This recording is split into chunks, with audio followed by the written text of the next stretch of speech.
Well,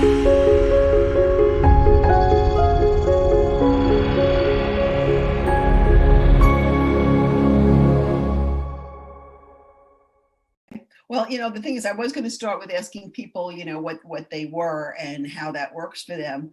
I really haven't prepared as much as I usually do for these because we've done decluttering so often, but it's something that we keep having to come back to because it really is like layers. I think I said that in one other meeting. Like it's like where you're peeling away the layers, and gradually, you find things that things are working better for you because you have less stuff. So there'll be a lot of things probably we'll discuss as we go along, but so we had another ladybug like me.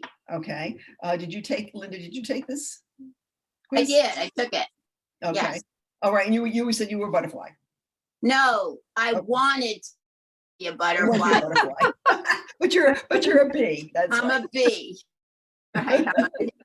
Kathy, did you take it? I am a butterfly. You're a butterfly. Okay.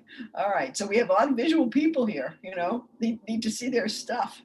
And of course, a lot of our stuff we like to see. I mean, we have things that we are sentimental about, that we think are beautiful, that we are, so there should be a lot of stuff out, but just not everything. Jackie, did you take the quiz?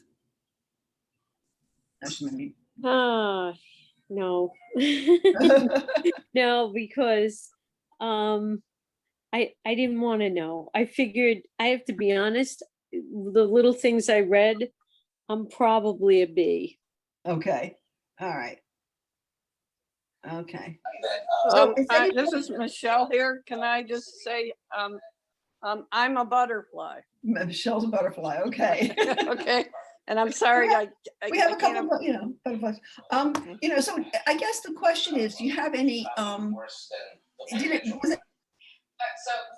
raising that, because I think we completely agree about corruption, and which is exactly why the DOI said explicitly that it was. I don't know who that was, but okay. What was I going to say? I had a thought. I thought it's gone. I guess I don't know if it was revelatory. I think I knew some of these things, but it kind of hit me a little bit more in the face. Like, okay, now you have to really get to the second layer. Your house looks great, but the closets and I have been, doing some of that and getting it down. Did anybody else feel that when they took the quiz and then read the results, did it ring true or not to you? Did you think, oh yeah, that's me, or not? Nobody's got an opinion? Well, sometimes the responses didn't fit really, and I just took the sort of closest possibly, or just right. A random one. Yeah, I know. I mean, this is just a quiz. Yeah, it was just for fun, and I said that in the email that it was really just for a good time, but I did feel for myself that it was probably fairly accurate. Okay. What it says to me is like, you have to be careful about opening the door to stash stuff when somebody's coming. Yeah. But I also know that, like I was saying, that things have gotten better for me, that the inside the closets don't look so bad. The cabinets are, fairly well organized. Sometimes there's piles of stuff. But to me, I guess having the piles of stuff behind a closet is better than having the piles of stuff on the table. Right. We'll see. But does anybody have any decluttering issues they'd like to talk about? Any areas that you want to get into that you think that, maybe we can help with as a group? No? Okay, well, I'm going to go through. I took some of my some of the notes that I have around here. I mean, there's just so many things that we can talk about. I have this one handout which I will send called Decluttering 101. And the first thing, and I probably said it every time we talk about decluttering, is there's no organizing clutter. So if you want to be organized, decluttering is kind of like the first step. and it's not that easy to do. So many things can get in the way. First of all, time, you know, and a lot of people try to bite off much more than they can chew. Mhm. It's much better to say, okay, I'm going to do this shelf, or I'm going to spend 15 minutes, or and you don't want to like take a bunch of stuff out that you can't put away, or like even if it's like to bring it to the trash or put it in the box that's going to go to the Goodwill or whatever. Like you don't want to have so much stuff out that you just give up in the middle, and then so then not only is your closet trashed, but your room is trashed. So, you just want to we keep it simple, like one drawer, one shelf, one bin, one whatever, before you even consider Mhm. organizing. Um, and a one decluttering project at a time. Yeah, like, you don't want to be, I'm going to do the shelf in this closet, and I'll do, that corner of the basement, or, kind of like be focused, because one of the things that happens is that it's rewarding. So when you open a closet and oh my goodness, it looks so nice and so organized, that's very helpful. That like it gives you a reward and it helps keep you going. So that's one of the things that I think is very motivating, I guess is what I was looking for. Okay, so limit the time you spend on your project, no more than an hour at a time. And sometimes, depending on what time you have available, 15 minutes, or if it's something that you really can't stand, maybe 15 minutes is all you can take. So whatever works for you. But I would say an hour on a project is probably, after that, you start, losing it. So I would say, try to keep it a limit. And then, work with 3 bags or boxes. We've said that, like trash, donate, and keep. And you want to be able to, at the end of your session, deal with those things. So the trash should go to the trash, however much stuff you have in that bag or box or whatever, out to the trash. And then, the donate box. Now, you might want to keep a donate box in a certain closet or in the trunk of your car or whatever, like if you're going to be out and pass Goodwill. And then keep things put away where you think that they should go. They might go back in the same closet or drawer or whatever where you had it, or you might think that there's a better spot for it, but put that away. Don't leave it out.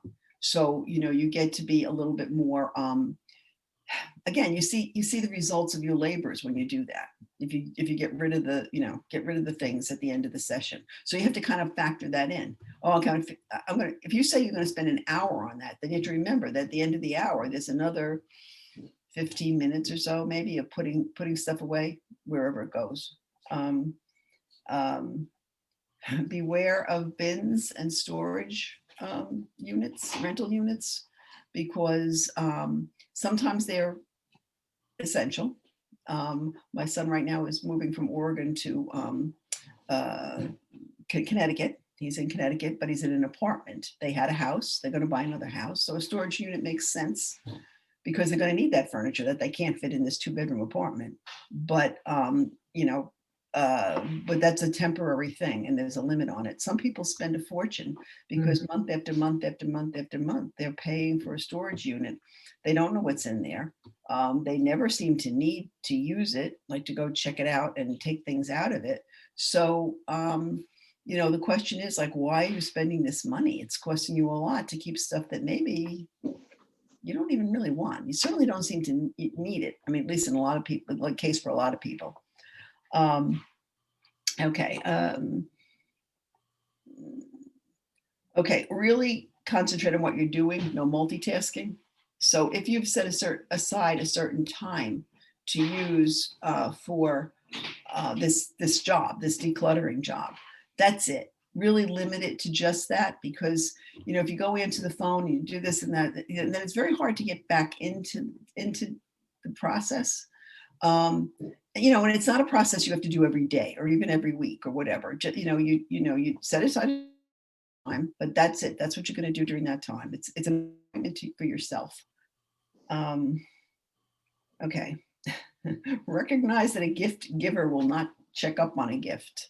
A lot of us have, one of the things I have, and I don't remember where I saw it, but something I had written was like, yeah, Well, I said in a section of, and this is a handout I had for some about decluttering rules. I said, one of the rules was be realistic. It says, are you ever going to finish that quilt? Did your family ever really enjoy game night? Like we did enjoy game night for a while, but I've got 2 cabinets in my living room that have games in them. I don't need all these games, I gotta tell you. And that's, we need some sorting. What I might be doing is distributing them to the people who used to play these games with me. Will your father's second cousin ever stop by to check that you're making good use of that taco dish she gave you as a wedding present? And that's where the gifts come in. It's like you can always say, oh, it's around here somewhere, or I have that, and I have that in a safe place, or you can always. But people don't ask. I don't know if I've ever had anybody say to me, "Where's that wedding present I gave you?" No. Has anybody else had that experience? No. Did you ever have anybody ask you where that gift is? I don't think so. So you're good then. Okay. Family heirlooms may make somebody else in the family happy, but if nobody wants it, nobody wants it, and then and if somebody just feels so horrified that you might be getting rid of it, say, well, you can take it, and then you gonna get a hesitation because maybe they really don't want to have it. They just want to know that it's that grandma's so and so or grandpa's so and so is not going in the trash, but. If it's not of any use to anybody, nobody appreciates it or wants it, why is it still around?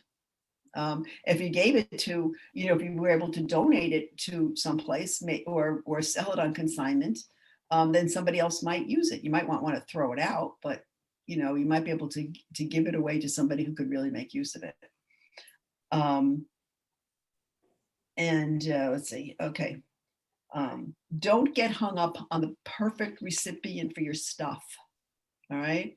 Sometimes it's like, well, I don't want to give this to Goodwill. This dress is that, this size 2 dress, will fit, is perfect for some little girl, and I have to find that girl who's it's just going to be ideal for her. No. Like why are you hanging on to that? Yes, it is a dress. It was a nice dress. It was expensive. Your girl is now a size 16. It's not going to fit into this dress. And you don't have any other little girls coming up. Why do you still have this dress? So that's, that's another thing. It says here, take care of your own stuff and ignore everybody else's. Sometimes we get onto this, like, look at this living room, and this belongs to so-and-so, this belongs to so-and-so. You can't start by decluttering somebody else's stuff. Okay. You need to be a role model and to declutter your stuff, so that nobody can turn around and point to this or that or the other thing that belonged to you. Then, take care of your own things first. Then you might want to make, some suggestions or some inroads or questions like, oh, do you think we could keep this someplace else? Or do you still want this thing or whatever, you have to respect it though. When it's somebody else's stuff, it's somebody else's stuff. And we all have like different levels of tolerance for clutter. I'm sure you've noticed that. I have had a lot of guests at my house lately. A lot of family members in and out, and John and I have always made our bed. Every day we make our bed. That's like a basic thing, I've really been a little bit surprised at how many of the children we raised don't really care about making their bed, so everybody not alone in that. Yeah. But everybody has like a different level of comfort. Now if you're living with somebody, you have to kind of talk about it, make compromises, explain how you feel about it and whatever. But then you have to come to some kind of an agreement. And it's the same thing with the amount of clutter that some people are comfortable with. Just like, I'm a ladybug and some of you are crickets or butterflies or bees or whatever. You have to kind of make allowances. You love these people, you make allowances for them, and you kind of expect them to make some allowances for you too. Maybe they could like pick up some of the stuff. Let's see. Have a system for dealing with paper. For a lot of us, paper is a trial. I'm still working on my paper. It's contained. but that doesn't necessarily mean I know what's in this pile over here, like, and really that starts a lot with the mail. Like I really try very hard when the mail comes in, I divide it into my stuff and John's stuff. And I go through it right away. This is recycling. This is stuff I have to, do something with. This is stuff I have to file, and I take care of that right away. Now, the thing is, the things that I have to do something with go in the inbox, and that's still work in progress, my inbox. But I do try to spend some time on it every day. Don't do it every day like I should. But just getting the recycling stuff, like this catalog, I do not need any clothes right now. I'm not going to cancel the catalog because that's where I would buy my clothes from. But I don't need anything now. Goes in the recycling. It does not pass go. It does, right into the recycling. And so that's the kind of thing where you really have to, it has to become a habit. You go to the mailbox when you have time to sort this stuff out and deal with it. Even if you're not like paying that bill right away, or you can at least get rid of the stuff that you don't want, that has to be shredded or has to be thrown out or can go right into the file cabinet. You can do that right away. Get a shredder. That's a lot. People don't know what to do. They don't want to put these financial papers in the trash. They don't want the recycling or whatever. If you get a shredder, you can take care of that right on the spot. It's a box. It has shredded paper in it. You don't have to get rid of it. You don't have to empty it all that often, unless you're, moving and going through a lot of old papers. But that's, I found that the shredder is like, and a crosscut shredder. Don't bother with a straight cut shredder, get a crosscut shredder. Okay. All right. A biggie that I probably should have put, maybe it should be first. Don't buy stuff. I mean, it sounds crazy. No, it doesn't. I agree. I may have told you, some of you anyway, before that, like I was in Christmas tree shop one time, and I heard these two women talking, and one says to the other, "Oh, how cute. What is it?" It sounded like she was ready to buy this thing. She didn't know what it was. It was, "Oh, how cute. What is it?" And, it's so easy, especially if you're traveling, you want a souvenir of your trip or whatever, and it's like all of a sudden these tchotchkes look so appealing, until it sits around your house for 3 months. And then you say, what did I get? Why did I get this? And, but it's fairly new. You just took that trip this year and it sits on a shelf someplace, so, think twice about bringing it in. Sometimes we buy clothes and we get it home and you say, "Oh, I have 2 shirts in this color already," but you don't get right around to bringing it back right away, or you don't want to bring it back. That's like I hate bringing things back. I hate going back to the store with something, and so then it's going to sit someplace, so that's something that I would, you would think about. I think that, like don't bring it in. And if you've been doing a lot of decluttering, sometimes when you're in a store, that really helps. Oh my goodness, like I know that I have 2 of these. I don't have to get another one. Or, where am I going to put that? You might not think about that if you haven't started the process of decluttering things. But if you have, and you're in the store, you might say, "Yeah, it's really cute, but I don't have shelf space for it," or I'd have to get rid of something else. Then what would I get rid of? So, you kind of be a little bit, you become a little bit more, I guess, conscious of what you're bringing into the house, and it's very helpful. Okay. Pass up free stuff. It's really the same thing as buying, but it's even more tempting. You're at a conference and giving out pens. You've been to 3 conferences so far this season, this year, and you've gotten more pens than you can possibly, handle. Or tote bags. How many of you have tote bags from conferences you went to, or giveaways or whatever? I can't even tell you how many tote bags I have. And, I do have them contained in a big tote bag on the top shelf of my closet. But sometimes I've looked at it and when I've gotten a new thing, I've gotten rid of one in, one out. That that's not a bad policy. I don't follow it all the time, but you know, so if you do tend to collect things and you allow a certain amount of space for it, like my one big tote bag, if it doesn't fit in, then either something has to go or you just don't, you know, you don't keep that thing. You need to, you know, like this is as much space as I'm going to allocate for this, that, or the other thing, you know, whatever category of stuff you tend to accumulate. It's not a bad idea to say, you know, even something like canned goods, you know, this shelf for canned goods, it's got to fit on the shelf, and it doesn't fit on the shelf, I'm not getting them. You know, so that it does kind of tend to keep things a little bit more in control if you can do that. Okay, and then I did talk about one in, one out. Sometimes, like, you know, if you buy, I'm not so good on this, and I'm not so sure that it should be followed like so rigidly, but like, you know, if you buy a pair of shoes has to go out. Well, Well, maybe not necessarily, but right. you might want to look at your shoes and say, are these, should I be keeping all of these? Or if you have 3 racks of shoes and you don't have space for this new pair of shoes, then maybe, you know, one has to go. So that's something that you should be, you know, thinking about. So any question, any suggestions, any experiences that you can share with us that, you know?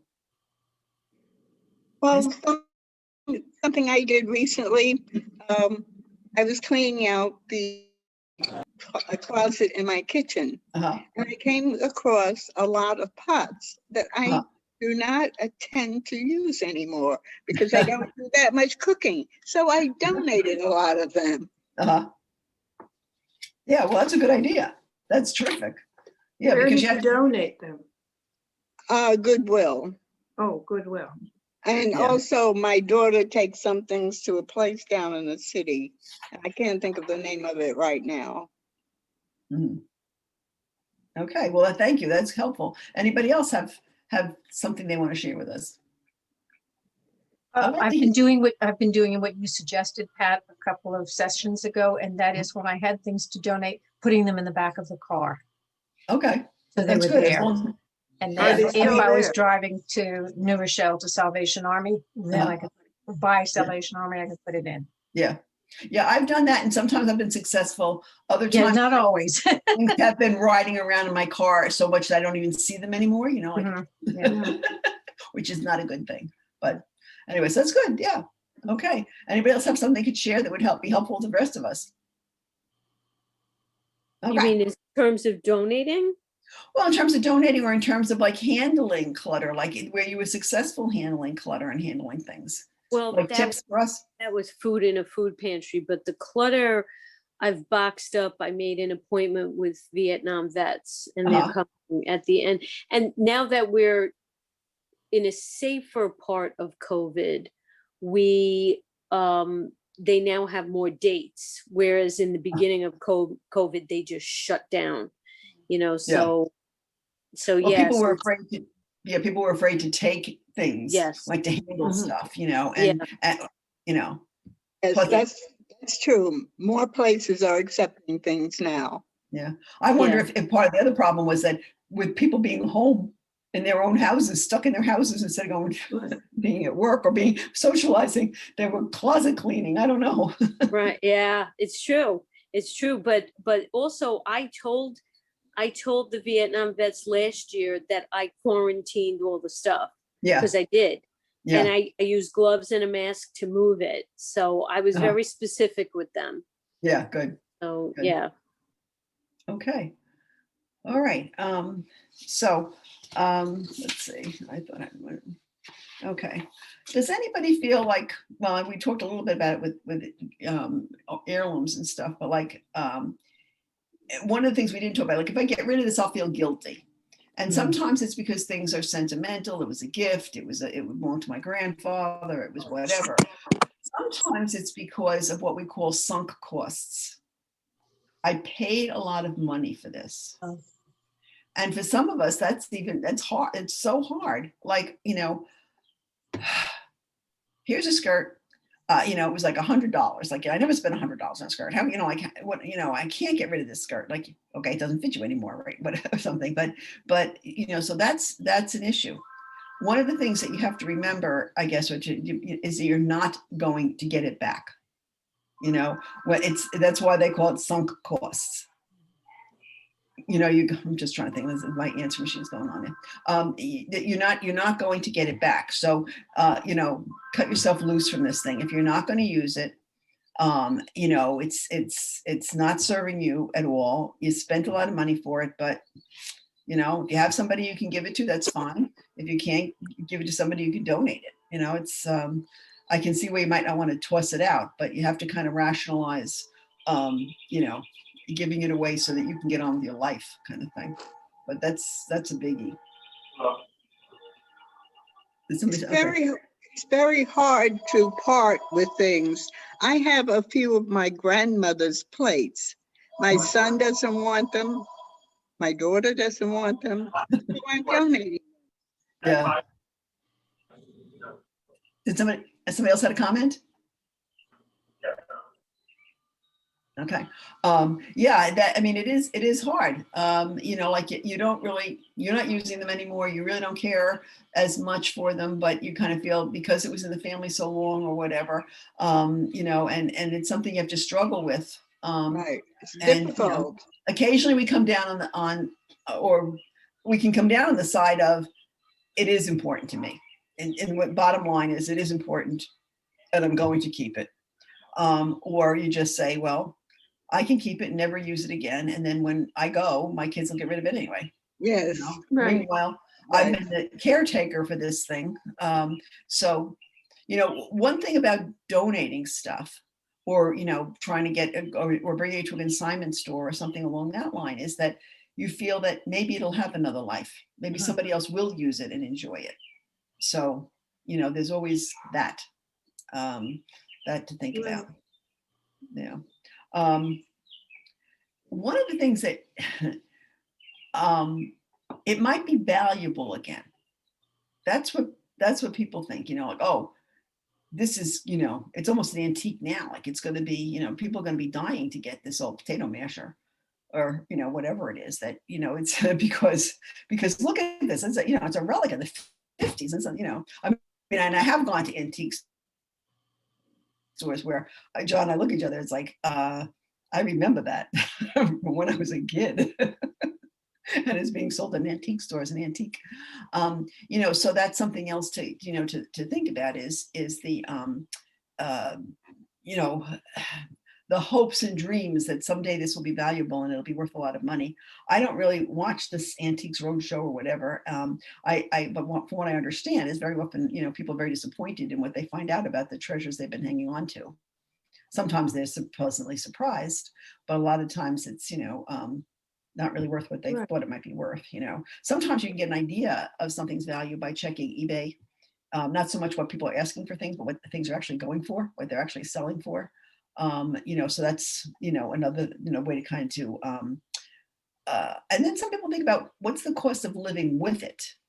You know, are you spending money to take care of it, to shine it up, to, you know, maintain it, whatever it is. I mean, there's such a variety of things that you can have. Are you paying cold storage for some fur that you don't really want to wear, but gee, it was cost so much money and it was your mom's, and you know, and every year you're paying to have this thing maintained in cold storage. That's, you know, not really such a great idea, maybe. So, well, I have a success story about that. okay. I had a number of furs from my mother, and I knew I just couldn't do it anymore. I was not going to have them cold storage. I was not going to, you know, spend the money on them. I knew I was not going to wear them. So I guilt tripped my sister. They're now at her house. Well, she allowed herself to be guilt tripped. Well, I had this, I don't know how many of you would remember, my mother had stone martens. You know, that's where like one fox looking thing bites the tail of the other fox looking thing. You know, it was hanging in, you know, when we emptied out one of my mother's apartments as she kept downsizing, I wound up with these things. And I said I was talking to a coworker of mine who was very active in community theater. And I guess I talked about these things Oh, and that's she right, said, yes. and she, like, or maybe she was talking about costumes. And I said to her, would she want something like this? Because that sets, Yeah. that automatically says somebody walks on with us in a suit with this thing around and it's like Right. the 30s to 50s, like that Yeah. neighborhood, right? Of time. And she said she'd love it. So I said, okay. And I asked my mother, thinking my mother would not go for this idea, but I would run it by her. And she said, what a good idea. She thought that was great. So so I didn't feel at all guilty, whatever. And I have boxes of costumes that I took down from the attic. I hate to tell you how long ago, and went through them with one of my sons. And I was going to save the kids' costumes for the grandchildren, but all these other things, dresses I made for the school sing when I was in college. Don't even ask me what a sing is. And things that my kids picked up when they were traveling with their punk rock band, and where they would go to, like, I don't know, probably Goodwill at places. They pick up these things that look like old army uniforms, or white tie and Right. tails and whatever. I have boxes of this stuff, and I was going to call my community theater friend again to see if she wants any of this stuff. And the boxes are still down from the attic, but I still haven't called this friend. I mean, COVID had something to do with it, but it's time to move on now and either get her to come or just donate the whole lot someplace, So anyway, that's, moving on. Okay. How many of you said, I might need it someday? Yes. Yeah, I have too. I think a lot of us have. It's like, maybe you have two of something. Yeah, but what if one breaks?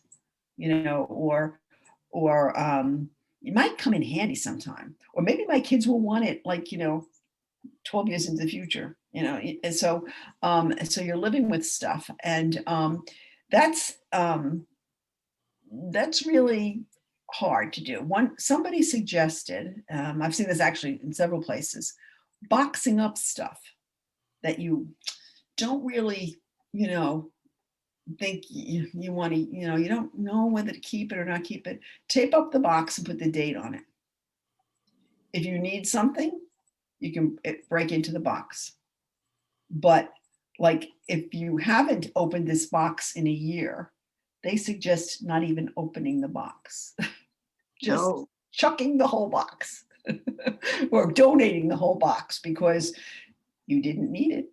What makes you think you're going to need it next year? It was one of those things that, like, oh, maybe I could use this. So I think it's a little drastic myself, but it probably works for a lot of people because I've seen the suggestion in several places. Okay. All right.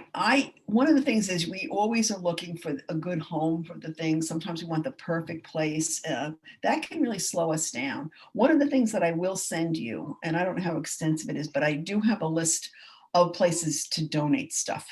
Okay. So I will send that out. Or I think there's even some stuff like, for instance, like one of the things that used to bother me was like throwing out something like sheets. Okay. One of the sheets is shot, usually the bottom sheet was shot and the top sheet was okay or whatever. Or, they shrunk too much or whatever, but you hate to just throw out it's like, they're so heavy. There's so much, like, to put in the garbage. It just seemed like, this is filling up some landfill. But there is a place, I think at the recycling center on the Valhalla campus for Westchester County, where they do fabric recycling. I don't know what they do with it, but it's got to be better than putting it in a landfill, whatever it is, Well, I don't know since the pandemic, but yes, they have done that in the past. Yeah. And in the past, you had to make an appointment. Yeah. And I was going to say, I wouldn't go up without calling anyway, just to make sure that they are accepting things, or they might only accept on certain days or whatever. So yes, if they need an appointment, that's good. Right. I have 3 bags of fabric. That reminds me that I'm trying to remember to call them about.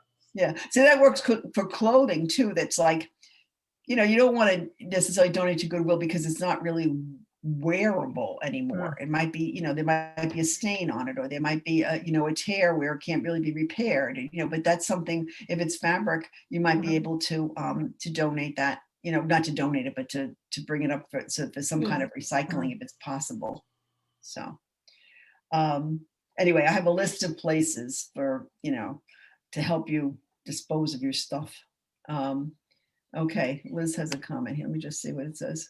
The sheets are cotton. Of the sheets of cotton make beeswax wraps. Sounds weird, I know, but it works. I don't have any idea. Yeah, Wait, beeswax. yeah, Jackie, you have to enlighten us. What's beeswax?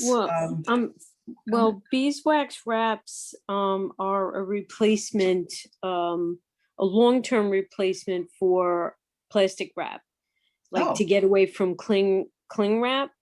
Yeah. And I started doing this about a year ago at the beginning of the pandemic. And I've discovered you can make your own, and it's just a little bit of effort, but I've been wrapping everything. Basically, it's a piece of cotton fabric that is infused with beeswax. Over time, the beeswax wears down, and you can either, you know, melt some new beeswax and re-dip it, or you can, I found an ironing method, which is a little less messy. Yeah. And I've wrapped, like, you know, when you make cookie dough and you have to put it in the fridge, rather than use cling wrap, I wrap the two parts of the cookie dough in the beeswax wraps and let it harden in the beeswax. I clean it off with warmish to cold water. If you have to wipe a little bit, yes, you have to wipe, but I can get all the stuff off. The only thing I will not do with beeswax wraps is wrap raw meat. That's the only thing I won't do. Now I have it wrapped over a brownie pan with homemade granola bars that I made.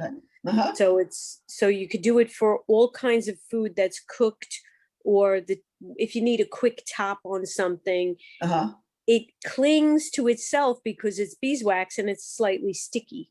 Yeah. Where do you get the beeswax? Online. Of course. I get Amazon, probably. I get the pellet version, but I have this big 1 pound chunk. And when I go to make the beeswax wraps for the Zoom that I'll be doing, I'm going to use that because I know I'm going to be dipping it in, and, you know, I have a place to dry it. It takes a little effort, but I think in the end it's worth it, because that's all I use now. I cover everything with a beeswax wrap, including bread. When you get a big wrap, and this is where I think sheets work, if you cut out a big piece and it's clean, you've washed it, you can use that for bread wrapping. And beeswax is kind of antiseptic. It's antibacterial a little bit, nothing tremendous, but it really keeps the bread fresh. Oh, good to know. Yeah. That's interesting. I'm kind of making wax paper, but not. Right. Beeswax. Yeah. Exactly. Yeah. One of the things that we've done lately is we've gotten a lot of glass containers. Kind of like, in part, not to use so much plastic, but also not to use so much plastic wrap and you know, that sort of thing. You know, so and that's worked out, you know, very well for us, but it does take up space to have, you know, a wide assortment of like Pyrex containers. But you know, it has come in very handy for us lately too. But I never had heard about beeswax wraps. It's very interesting. Thank you, Jackie. You're welcome. They're also very expensive. It's cheaper to make them. Okay, that's good to know. Yeah. And it's a good way to use your old cotton sheets. Yeah, but that's really being green. Yeah, it is. Okay. All right. And this may go more for the bees and the butterflies among us. But a lot of people feel, if I put this away, I'll forget it. Okay. So that's an issue, because for those people who really like to see, you know, are very visual people, and they need to see their stuff, you know, that can be a problem. The one thing I think is a solution for that is to put things in a certain place. Like if everything has a home, and this really starts when you bring something in from the store. It's like, where does this go? And where will it live? And if you have to make a space for it, you know, and get rid of something else or whatever, then that's what has to happen. But you know, it's so that everything does have a place, and then it's not going to be a matter of if I put it away, I'm not going to be able to find it. The people who do the stash and dash, you know, like open a cabinet, put the stuff in because somebody's coming. You know, they can't find the stuff afterwards because they could have put it in this cabinet, they could have put it in that cabinet, they could have put it wherever, you know, it could be in that closet or, you know, in the guest room, and they don't know where it is. So, but if everything has a home, and of course, it's really better like not to have to run around putting things back in their homes. It's better to like put it away when you're finished with it. But that's a lot of habit formation, you know, like, so that's something that you have to develop over time. But having a definite place for it to begin with is the first step there, you know, in that process. Okay, another thing though about the visual people, and I had forgotten this. It's good to have these notes, right? Clear plastic bins. And this is where the glass comes in helpful to me too. I don't have like a bunch of stuff wrapped up that I can't tell what it is. And if it's in a glass container, you know what's in that, what leftovers those are. But it's the same thing with having, you know, if you're going to buy plastic bins, sometimes it's a lot better to buy clear ones, unless it's going to be something that might be harmed by light. But you know, this way, you know, if you've got 3 or 4 plastic bins on the top shelf someplace, you know what's in it. And you're not pulling out a bunch of stuff looking for, you know, whatever, or forgetting that it's there altogether. You know, this way, you know, it's visible and usable. Okay. And then I can't get motivated. These things, like, if I get rid of this, I'll feel guilty. I think this might be valuable again. I might need it someday. I want this to go to a good home. If I put this away, I'll forget it. If I can't get motivated, it's the last one. These are from Real Simple magazine. They you know, they call it 6 causes for clutter because of people's attitudes, basically. I can't get motivated. Do not bite off more than you can chew. That's the first thing, you know, like I keep saying a shelf, a drawer, a bin, something very clearly defined and small, but that every time you see it, it'll be like, hey, that's pretty good. I did that. That looks really neat. And then, you know, give yourself a time limit. So if you really can't do something, here's an example from my own life. I used to say I should work a half an hour a day on this inbox, you know, between the new stuff that came in and the stuff that's been in there, I should do that. And I couldn't do it. I could just not get myself to do it. And I said to myself, okay, 20 minutes made a whole world of difference. I was so much more likely to tackle a 20-minute project than I was a half an hour project. Please explain that to me. Because sometimes I probably went on to do, because if I was in the middle of something and I wanted to finish it up, I probably went a half an hour anyway. But for whatever reason, a half an hour was not doable and 20 minutes was. You have to, you know, fool around with this yourself and figure out what works for you. But that's something that, where'd this ant come from? I'm ant hunting while we're here. Okay. Oh, and then the other thing is somebody suggests is beautifying, this also from Real Simple, actually, beautifying a spot you've cleared, you know? So if you've made like one corner of your living room look lovely. Now, I'm not saying go out and buy something to beautify this, okay? I'm saying, you know, pick some flowers from the garden, or bring down that, you know, little tchotchke that you have that you really love that's in the bedroom, and put in the living room. You know, make it a little special. Now, it's not just cleared, but you know, you've added something very personal or something that you really like. And it's, you know, it's like a little gem in your household. So, you know, that's another suggestion. Anybody have any comments? I'm always interested in what works for other people. Anybody use a timer for things? I mean, you know me, I'm always talking about timers and stuff. Does anybody use that for something like decluttering? Set a No. timer? Well, I found an old timer and I thought, Uh-huh. oh, this is going to be great. And it didn't work. You mean the timer didn't work, or The timer or didn't method work. didn't The work? timer didn't work. So Okay. I threw it out. Okay, well, everybody has one of these, right? You know, Oh, yeah. and they have all kinds of timers on the cell phone. That like I mean, on my iPhone, the clock function tells you the time. It has a timer. It has a stopwatch. It has an alarm. So it's that's you can always find a timer. But it just sometimes helps if and sometimes you can keep going because it's you just want to finish this up or whatever. But that you can stop. If you say I'm 15 minutes and then you give yourself permission. I did my 15 minutes. I can stop. 15 minutes tomorrow or the next day or whatever. I'll pick this up again. Just don't leave a mess where you were. Like you have to kind of like wind it up, put the stuff kind of back. Even if it's just back behind the closet door and close it again. So anyway, what else do we have here? I think I went through a lot of my ideas here. I have one of the things that I have is a bibliography that I send out, and some of you may have gotten it before because whenever I do a decluttering thing, I send this out. Sometimes there's an extra new book on it, whatever. I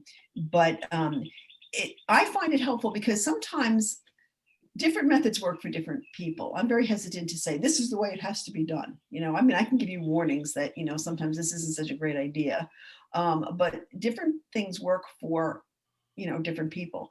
And so if you look through these, even sometimes just the one book I didn't put in here, I think there's a book called Clean the F Up. And I didn't use that one. I didn't know that would be appropriate to send out through it's F asterisk. It doesn't have the whole word. And I didn't send that one out, but like so different, it's that may appeal to somebody. I can deal with this, this is kind of my attitude or whatever. So different ways will appeal to different. If you start reading a book about decluttering and you say, oh my God, this is like, I can't do it. Like, well, maybe what you need is like a different approach. And a lot of the books are available in the library, so I think it's helpful, and I think it's helpful too. It's a little motivating, because you might find something like say, oh, I didn't know you could do it that way, or I didn't know, or just even if it just targets one thing that you really need, help with. So I think that I hope that you can take advantage of that. I don't know, anybody else? Like, I really would like your comments and your suggestions. I mean, I know that, anything that you've done that you've been successful at, I really would like to hear from you. I find that it's important not to answer the phone when you have a project. If you're going to clean a drawer from 4 to 4:30 and the phone rings at 4:15, ignore it. Right. Otherwise, you never get back to your project. Yeah, they can leave a message and you'll get back to them. Exactly. Yeah, I think that's very good. Yeah, like no multitasking, no, and the interruptions. Yeah, like you allow yourself a time where you're pretty likely not to be interrupted, and you just go for it, and you just have to do the amount of time you said. You do not have to do longer, as long as you don't leave a mess when you're finished. Right. I think that's that can be very valuable. A lot of things are very hard for us to give up. Like I think we've talked about this before too. I have a million books, no room for new books. Oh, we have books in the living room. We have like two walls in the living room of books. I know Susan's has a lot of books in her living room. Yes. But a lot of my books, and they're over here, they're above my head here. I got two shelves like 10 feet long over here. But they're professional books. And I've talked about this, that it's very hard sometimes. That was your identity. And you have to say like, I'm never going to, I know I'm never going to do these books. I mean, abnormal psych, like at one time it was very important to me. I was a psychologist, and abnormal psych was really important. Now I'm Can you donate those, or are they still? No, most of them are a lot of them are textbooks, and the way the textbook cycle is, you know, they change like, you know, half a paragraph and it's a new edition Right. and, you know, you can't sell the old edition. So That's there's the not hard much, part of those. yeah. And it's, you know, it's a shame, but on the other hand, it's taking up maybe, you know, I mean, and then what if I ever have to, I mean, I'm sure that there will be a day when I have to move out of this house and, you know, what am I going to do with all these books? You know, so it's just something that I will have to deal with one book at a time, you know. I've heard that there's a place on Central Avenue in Yonkers near H Mart that will There accept. is. I've been there. Yeah. Oh, Yeah, I know that they take books, but the thing is, Yes. like, for a lot of these books, some of them are, for instance, I'm trying to figure out how to get rid of my Rorschach books because that information shouldn't be out there. It shouldn't be in a book bin, like how to interpret a Rorschach test. Because, I mean, it sounds silly, but if anybody's going to take a Rorschach test, they should not be reading this book. Like, you know, otherwise you're not going to get any useful information out of them, you know. But that's public information. No, it's not really public information. I mean, even the blots they're supposed to be, I would never let anybody except a psychologist see the blots, the ink blots ahead of time, Oh. like, you know, because they shouldn't be out there. Otherwise, people don't come to something like that with a fresh perspective. So it's You not know? just a text. What? So it's not a regular textbook that's available. No, it's a textbook that's really not for sale, you know, unless you're in a psych training program or something, you know. So that's a specific case. Most of my textbooks, nobody really would be, you know, at all interested if they're going in the field because there's probably been, you know, 4 or 5 or 6 editions since I got this book. So, but You know, I'm not sure where the books go to. I've used that Central Avenue book drop. And in fact, I've actually communicated with the people because I've gone there twice and it's been chock-a-block and I couldn't get any books in. So Yeah. there you could text them, which I did, and they responded and then they emptied the thing a few days later. But by texting them, you might actually find out if they could use even older editions of textbooks, because they may be sending it to other places in the world, That's and that true. may be better Right. than nothing. Yeah. That's a good idea. Yeah. No, I've Okay. also used that. I brought books to the place on Central Avenue. Yeah. Did you do it? Have you done it recently, Susan? No, not for a while. Yeah. I mean, because that is the kind of thing where I'd hate to do that to, you know, somebody. I mean, maybe they can recycle for paper. I don't know, but I heard that it's very hard to recycle books for, you know, as paper recycling. I don't know whether that's true or not. It is. Yeah. That is true. You know, and I hate to burden like a charity. I mean, I don't know if that's a charity or not, but I hate to burden a charity with old textbooks that, like, you know, nobody wants and can't be. No, but that's what I'm saying. If you got the text number, which I don't have, it's on the box up there on Central Avenue. If you got the text number, you could ask that question. That's a good idea. Very good. Thank you. Yeah, that's helpful. So, yeah, I don't know. I think I'm out of steam. And we have a half an hour to go. My goodness. No, you don't. No, it said we were only going till 8:30. That's what it said online. Oh, is that what it said, 8:30? Yeah. Oh, okay. Yes. Okay, Yeah. 3 minutes. So, I actually, you know, 3 minutes now I'm going to rush through this. What, any suggestions? I always ask, but I want suggestions for for any future meetings. I keep a list. I never get rid of a suggestion. And then, you know, usually Z and I will talk about what to do, what to have. This was her suggestion about doing the butterfly, the bee, and the, you know, cricket business. Oh. So, Yes, and Dr. Pat, you'll be sending out a handout with explanations and tips and tricks about that, right? Yes, sure. Yeah, so some people were wondering, you know, what, you know, if you're a butterfly, what kinds of things can you do to make the system work for you better? Yeah. Okay. But now what about the future? What do people need?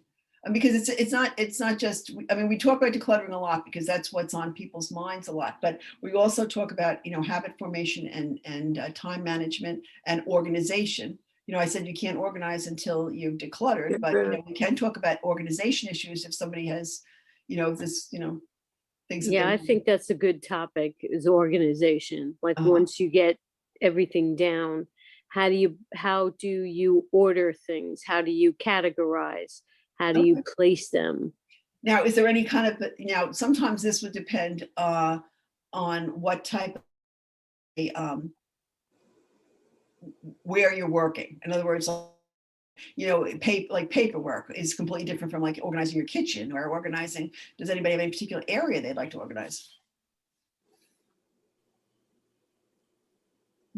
The garage. Oh boy. Oh my God, I was gonna say that. Actually, that might be a good topic for me to deal with because our garage could probably use some organization. Oh, yeah. More clutter. What? Mine is clutter. My Yeah. garage. My biggest problem is if you cleaned out and had a pile of things, is getting it where it should go. If it's not trash, that's what I find most difficult. You mean the donation end of it, or A donation, or Yeah. yes. Or what about putting? There are things that you can't put in the trash Uh-huh. because they're like, my iron just broke, Yeah. I think. So you I can't think just actually put, an iron can probably go in the trash. I don't know if they'll do. Actually, in Yonkers, it goes to a place where they take Right. electronics and stuff. right. So, I mean, it's not that information isn't around. As I said, it's just, when you think about all that, I just shut the cupboard door. Well, I don't know. There is, I don't know that you've ever been to the. It's not really the dump. It's the recycling center. What is Sawmill River It Road? is. It's on Sawmill Tuckahoe River Road. Road. Yeah, so I even toured that. Yeah. Mhm. Yeah, because sometimes that they'll, I think that they're supposed to be helpful. I haven't gone in a long No. time now, but they'll, in terms of like, sorting stuff out. I forget John was over there with some stuff and it was, put this. Yeah. there, put this There's there. also a guy who works directly across the street, and he collects metal, and he does, and he sells a lot of it, but he's also an artist, and he uses the metal to create different things, Okay. Yeah. I mean, I wouldn't mostly have any issue. sculptures. I wouldn't even have any issue with somebody selling stuff if they know how to sell it and I had no idea where to even begin with that. Or, Right. and my time wouldn't be worth it maybe. But Oh. you know what I'm saying? Like if you had metal and he would take it, I would be more than happy to, Yeah. donate stuff that I had no idea what to do with. So, Right. yeah. So that's good to know. Across the street. from Kathy, me. I didn't know he was an artist either. That's pretty amazing. I've seen No. him. No. He may not be the same guy, but years ago he was an artist, and I liked some of his stuff. I really did. So we have brought stuff to him, but Yeah. that's like 15 years ago. Yeah. So maybe a You know, different guy now. Another source that we haven't But I think discussed, it's still there. other sources as Free Cycle Yes. and Craigslist. Mhm. And my husband has had very good luck with Craigslist and putting stuff on. Like we had 2 humongous cast iron radiators. They weighed a ton. And he put them on Craigslist and 2 guys came and took them because my heart was in my mouth as they're taking these because it was like frickin' frack and they didn't seem to know what they were doing to get these things into the truck. But they took them away and there was no way we could have disposed of these by ourselves at all. So yeah.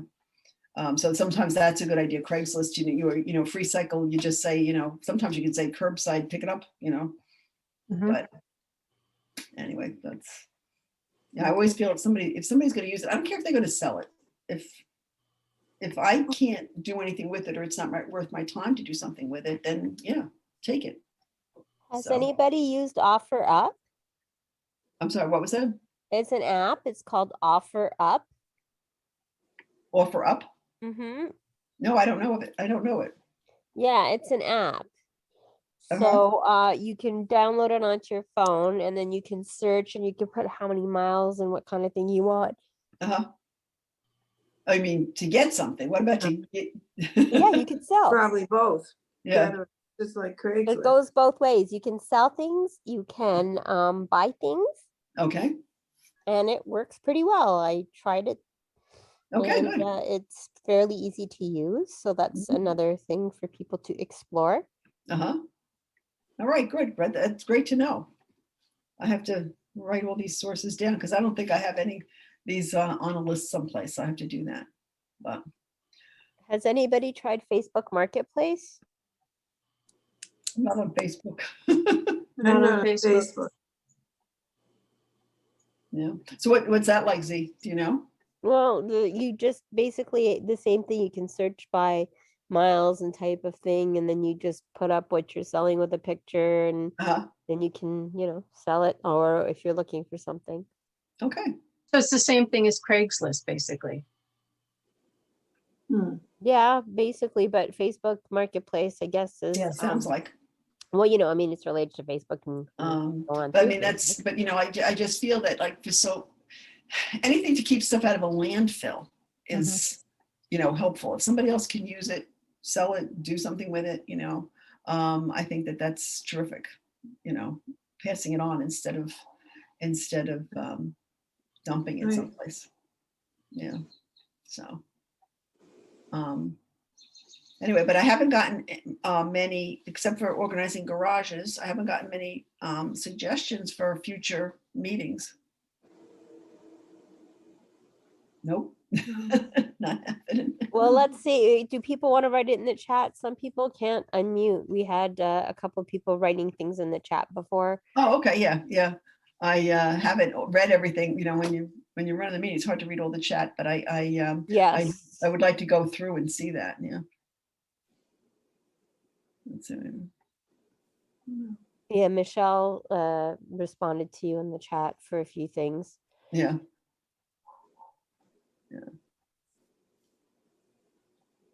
Yeah, that's I mean, I don't know how you do it, Z, because I know that you host a lot of meetings and all, but I just find it hard to read while I'm talking. Yeah, it's a lot to juggle. That's why it's nice if you have someone reading it out to you. Yeah. That helps. Yeah. There was somebody private chatted me that they were like closets are always hard, and maximizing space was another topic that someone private chatted me. Okay. Like having limited space. So what furniture that is multi-purpose furniture would you that's a good topic. Yeah. Like like an ottoman that like you can store things in, like right. That's very basic, but there are other systems and things out there that are very creative that you might not know about. Like there's that bed that goes into the wall. I forget. Yeah, Murphy bed. Yes. And they're becoming actually very popular and very sophisticated. I've been impressed with some of the Murphy beds I've seen on, online. Also, if anyone's doing construction, I had a hideaway door put in my basement where the laundry room communicates with the rest of the basement. I love those sliding doors. They just hide away. Like a pocket door. A pocket door. Pocket door, yeah. Yeah, they're attractive, and they're like you don't have a those are very nice. Yeah. So that, I mean, that's that's really kind of if you're doing other work usually in the house, but yeah, I think sometimes people are moving into small spaces where multi-purpose furniture would be very helpful. So that's something that we can look into, maximizing the space you have. Yeah, that's good. Okay. Somebody else just wrote that now that the world is opening up, people are going to start to travel. So maybe looking at what travel bags are out there, and then tips for packing, and like what things that you can pick up when you're away and what things you should take with you. Yeah, well, one of the things that we had discussed when we were still back in the library for our meeting, were like having a travel list and how to handle that, like so that it makes it a lot easier to pack things when you're going someplace. So that's and I can look into travel bags too. That would be interesting. Yeah, and also like if you're gonna commute now again, like what kind of bags and paper filing mobile situations. If you're going to do a hybrid and work from home and work from work, some people find themselves carrying a lot more things. So maybe bags that are multi-purpose, like a backpack that you can have a laptop in and files in or whatever. Who knows? I feel so away from, apart from that now that I'm retired. All that work stuff that how much stuff I had lugged back and forth for, oh my God. You know, you take home files on, 4 kids, even though, you only will, deal with one. But yeah, okay. So that's a lot of good ideas. Very good. So, Okay. yeah. Okay. So next time I want to know how you progressed, what kind of inspiration you got from tonight's meeting that, that you're going to run off and, clean out a closet or something. I want to, I I'm want gonna try. feedback next time. Okay. So are we, see, do we have till 9 or we're supposed to Yeah, go? we have till 9. I mean, it's whatever that's what I time thought. everybody wants. So is there a burning question that's not, on the organizing topic that somebody wants to talk about? Has anybody been watching any organizing shows or reading any magazines or have a favorite website? Because those things are always helpful too. And these apps, sometimes, I know we didn't do too many apps, but sometimes people have little things that they find along the way. Yeah, well, that's good. Yeah, I would really be interested in, like I send you out a list of books, but, if you have, an app that's helped you organize. I mean, we did do, we did talk about apps at one point here, but, but also I don't have any idea about what kind of organizing shows are on. I know that Marie Kondo has one, but I don't know. And then I know that there's another one around too, but I haven't seen them. I don't know, about them. Maybe I should try to investigate that before our next meeting. But if you can share that information at a meeting, that would be great. I'd love to hear from you about that. Let me write this down so I remember to ask about it next time, or look up. Did you read that or recommend the book Project 333? No. What is that? Well, I got that. Can you see? The library sent that to me, and I thought maybe it was something you were going to talk about. And what does it say? It's the Minimalist Fashion Challenge by Courtney Carver. It really applies not to somebody like myself, more of somebody who's younger. Like I've seen Linda suggest. This is to getting down to have 33 items that you work with.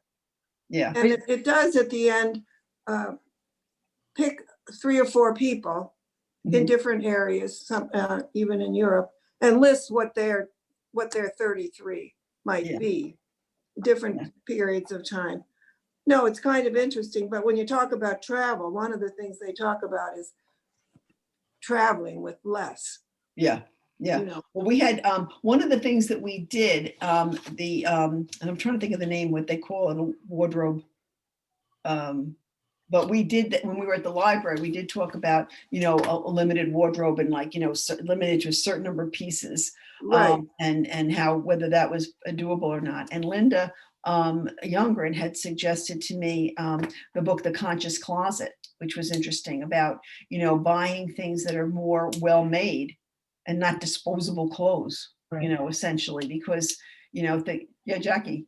Psy.D speaks about this all the time. I wish she were here right now, but she's on vacation. Psy.D talks about the difference between fast fashion and solid fashion, like slower fashion. Right. And this is a big thing for the kids who go to FIT, that not just to pick well-made, but also things that use less water, have more natural fibers, and using fibers that don't come from companies that rely on gas and oil.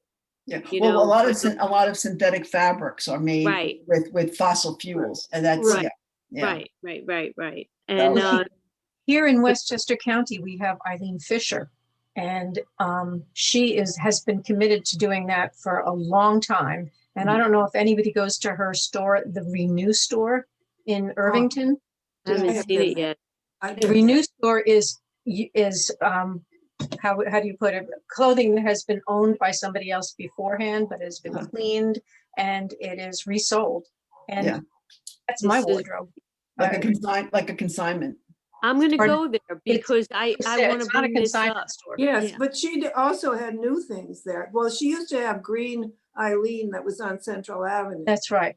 but that closed. And I suppose now those things are in Irvington. Yes. Yeah. Yeah, well, see, that's, that's very valuable to know too. And the thing is that, I mean, I used to make all my own clothes. So it's like, it's interesting that, I do think that I can notice like when clothes are, well made, but I'm, guilty of buying some fast fashion, although I don't have to be so fashionable. But it's, and things, some things last, and you learn, what manufacturers too, that you can use that where the clothing will last longer, that things stand up,